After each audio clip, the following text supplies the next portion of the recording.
inshuti bakunze ba Emi Pro Media, abakunze ba Kiliziya Gatolika umubyeyi wacu, ari nayo operating system dukoreramo, abari mu Rwanda n'abari muri diaspora. Kristo Yezu akuzwe. Gahunda ni Catholic Church Entertainment.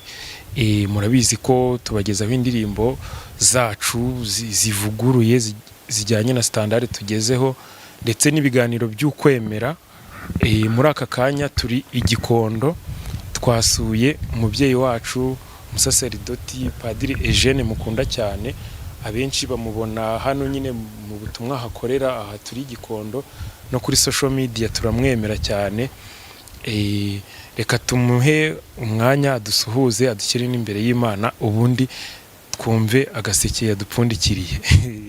Umwanya ni wanyu Padiri. Urakoze Emi. Abatwumva n'abatureba bose ndabashuhuje muri ya ndamutso yacu nziza. Kristo Yezu akuzwe iteka ryose.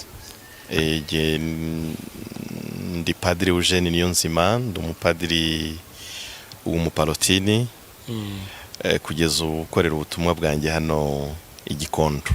Yego. Ubanza ibyo ngibyo byaba bihagije, ubwo kereka ibindi uri bumbaze nabwo ndagusubiza. Murakoze cyane. Hari icyo nakubaza kindi, urumva ni Padiri Eugene ukorera ubutumwa Igikondo, ariko yenda tugiye kuganira, yenda ntaciye ku ruhande. Hari igitabo wasohoye hashize nk'iminsi 2 cyangwa 1, Adororata niko nabonye cyitwa, ariko ndagira ngo banze twibwire profile yawe academically cyane ndetse no mu butumwa na professionally, academic bijyanye n'amasomo, kugira ubaye Padiri Eugene turi kumwe wanditse iki gitabo tugiye kuvugaho, ndetse n'ubutumwa. Nibyo byiza, nibwo abantu barasobanukirwa neza n'ubutumwa buri muri iki gitabo. Byerekeranye n'amasomo ntabwo nkunda kubigarukaho cyane, kuko mu buzima bwanjye mba numva ikiza mbere ari ukuba umusaseredoti. Naho iby'amashuri byo nibyo wenda ni ukuri, Kiliziya yampaye uburyo nungura ubumenyi bwanjye, nibyo. Ndi umupadiri wize filozofiya na teolojiya nk'abandi bapadiri bose mbere yo guhabwa ubupadiri, ariko Kiliziya umuryango wanjye w'abapalotini bampaye uburyo bwo kongera ubumenyi. Niga teolojiya ku rwego rwa licence canonique cyangwa se maîtrise, hanyuma nkora na doctorat mu gice twita théologie spirituelle. Wow. Ni teolojiya yita ku buzima bwa roho, uko buvuka mu muntu, uko bumukuriramo, uburyo wafasha umuntu kugira ngo ubwo buzima butere imbere, uburyo ubuzima bwa roho bugira n'indwara nyinshi, uburyo ushobora kuvura izo ndwara. Nibi bikomere nabyo biba mu ndwara ziparariza cyangwa se zibangamira ubuzima bwa roho, kuko ibikomere bituma utongera kuba wowe nyirizina. Noneho n'ingabire Imana yagushyizemo rimwe na rimwe ikamera nkaho ibundikiwe n'icyo gihu cy'ibyo bikomere, ntibashe kugaragara. Ariko muri icyo gice higirwamo n'uburyo bw'uko ingabire twahawe tuzigeza no ku bandi. Noneho bikaba nk'umuriro wenyegeza undi muriro, nk'umuntu wenyegeza igicaniro cy'urukundo n'icy'ubuzima bwa roho, n'icy'ubuzima muri roho mutagatifu mu bandi, mu Imana yadushinze. Ibyo rero nibyo nabashije kwihuguramo kugeza ku rwego rwa doctorat cyangwa se icyo mwita PhD. Ariko mu buzima busanzwe ibyo ntabwo giye ari byo nshyira imbere, ahubwo ubusaseredoti niyo identite nkunda kurusha ibindi byose. Yego. Ubwo yenda aho mwagiye mukorera ubutumwa naho mwadusangiza ubutumwa. Buriya nagize amahirwe cyane, umwaka wa mbere cyangwa se ibihe byanjye bya mbere by'ubupadiri ndi n'umudiyakoni, umuryango wanyohereje gukorera ubutumwa ku ngoro ya Bikira Mariya nyina wa Jambo. Ubwo twari mu mwaka wa 2003. 2003 ubwo ubwo ni iki hashize imyaka 23. ubwo ni Kibeho. Kibeho nyine ubwo Bikira Mariya nyina wa Jambo Kibeho. Yego. Nagiyeyo n'umudiyakoni mpabwa ubupadiri ariho ndi. Buriya njya mvuga ngo imyaka yanjye ya mbere y'ubusaserdoti narezwe na nyina wa Jambo.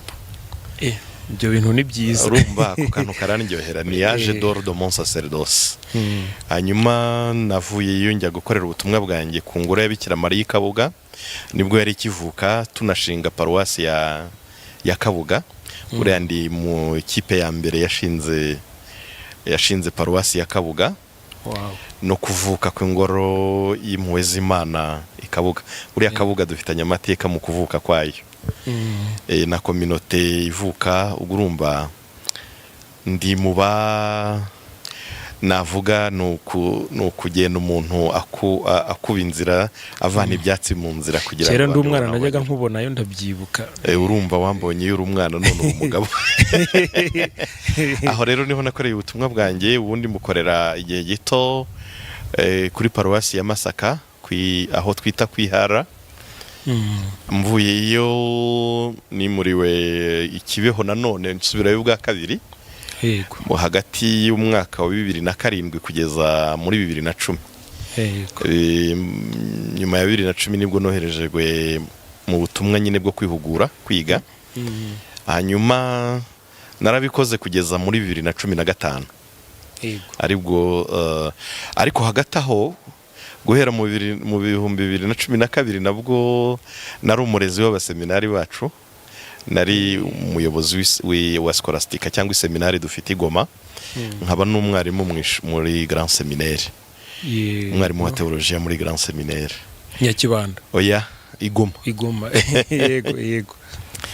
Ubwo urumva rero ibyo byose nagiye mbikomatanya. Uhoraho ni mwiza, atanga imbaraga. Kwigisha, kurera, no kwandika thèse de doctorat cyangwa se cya gitabo kirangiza icyo gice. Yego. Hanyuma nza no nyuma yaho ngo mrangije umurimo wo kurera nibwo natorewe mu kwa 11 mu 2016 niho natorewe kuyobora uyu muryango. Yego, w'abaparoti muri aka gace karimo igihugu cy'u Rwanda, Kongo n'Ububiligi, yitwa Province Sainte Famille. Yego. Hagati aho ariko mfite n'uburyo mwe bita mwarimu visiteur, no? Mwarimu muri kaminuza Gatolika y'u Rwanda, naho njya Université Catholique du Rwanda, naho njya ntanga y'umuganda mu masomo ya teologiya. Ngibi byo niberamo. Ubundi no kwandika ndabikunda cyane. Kwandika hari igitabo kizwi cyane nanditse cyitwa Abakobwa Batatu. Abakobwa batatu babonekewe Kibeho. Ubu nacyanditse mu 2010 ariko ubu nagikoreye nouvelle édition cyangwa se nagisubiyemo. Kiraboneka mu rurimi rw'Igifaransa, mu rurimi rw'Icyongereza n'Ikinyarwanda. Wow. Hanyuma hari n'ikindi cyitwa La vie consacrée, les traits fondamentaux et la formation de la vie religieuse en Afrique. No kuvuga cyerekeranye n'ubuzima bw'abiyeguriye Imana, ibintu by'ingenzi bibugize, ndetse n'uburyo umuntu yarera bihaye Imana kuri uyu mugabane wacu wa Afurika. Bahumeka umwuka wo muri Afurika kandi tugendeye ku ndangagaciro z'Abanyafurika. Icyo nacyo nagisoye muri mwaka wa 2014. Hari n'utundi dutoya hari nako njya mbona abakristo bakoresha mu nzira y'umusaraba. Inzira y'umusaraba duherekejwe na Bikira Mariya nyina wa Jambo. Wow.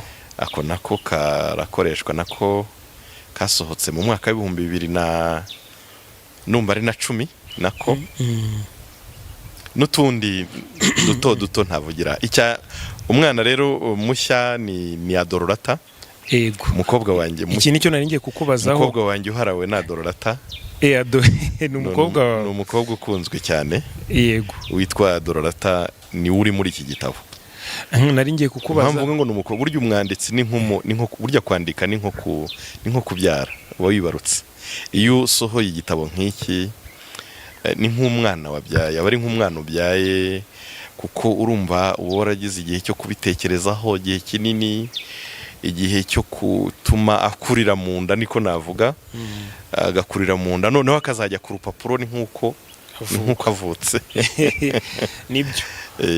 ibyo uvuze n'ibyo. Hari umupadiri twiye dukorana ikiganiro ariko mbwira ngo kiliziya nayo, nari mubajije ngo kiliziya ko imaze imyaka 2025 ibayeho, kandi andeho de l'Eglise, hanze ya kiliziya nta mukiro haba, ngo ababayeho mbere yayo ubwo bimeze bitarambwira ati oya, kiliziya yari isanzwe donc Imana iri misi n'ijuru, kiliziya yari iri mu nda ivuka kuri Pentecost. Urumva nawe ubwo igitabo urabanza ukagitwita y'amezi yose, ashobora kuba ari n'imyaka, ukazagira ukabyara cyane. Kugira ngo uzandike igitabo bisaba kuba warabitekereje igihe kinini, ukabaza abahanga, ukareba, ukajya no muri kiliziya ya kera, bariya bakurambere bacu mu kwemera, ukumva ibyo ushaka kuvugaho babivuzeho iki, ariko kandi uba ushaka no kuvuga ngo ni iki gishya ngiye kugaburira abantu muri iki gihe turimo, ariko nanone ubu bijyanishije n'igihe abantu barimo, kuko umwanditsi ntabwo ari bavugirije. Yego, ntabwo nk'uko n'ubundi umuntu usanzwe uvuga mu ruhame atagomba kuba bavugirije ngo ugere imbere y'abantu uhita uvuga ibintu utanabitekerejeho. Umwanditsi we ni nk'inshuro 10. Ijambo ryose wanditse uba ugomba kumenya agaciro karyo, ukuri kwaryo, ababivuze mbere baritekerezagaho iki. Iyo hari irishyu uzanyemo rero, nko muri Dorota harimo amagambo mashya nk'ubwibukiro, isukura bwibukiro,